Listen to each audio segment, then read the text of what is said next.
Le premier tour du scrutin présidentiel du 22 février 2020 s'est achevé sur mobilisation massive des électrices et des électeurs en ma faveur. Agbo Mekodjo, candidat du MPDD, porté par la coalition de Monseigneur Philippe Okodjiro.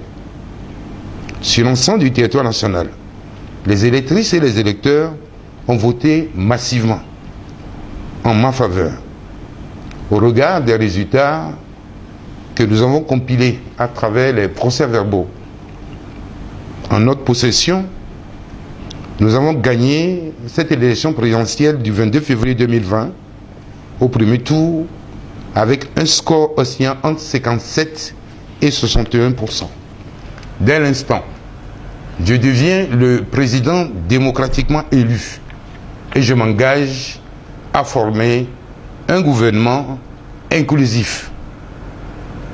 Je saisis cette opportunité pour féliciter Faure Eswazina Gnassingbé, qui devient le premier ancien président de la République vivant dans l'histoire, et l'inviter chaleureusement à un sursaut patriotique afin que le transfert du pouvoir puisse se faire dans les règles de l'art et de manière pacifique.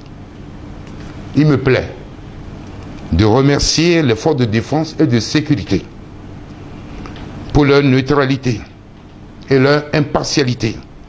Et je m'engage à respecter scrupuleusement dès ma prise de fonction les promesses de campagne que j'ai formulées. Je renouvelle encore mes remerciements donc aux populations togolaises pour leur mobilisation et leur détermination. Je remercie également la communauté internationale et sous-régionale.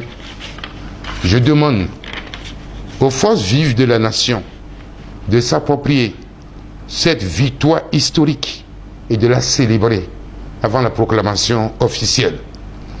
Je lance un appel solennel à la communauté internationale afin qu'elle soutienne le peuple togolais dans sa lutte pour une alternance pacifique et apaisée au Togo.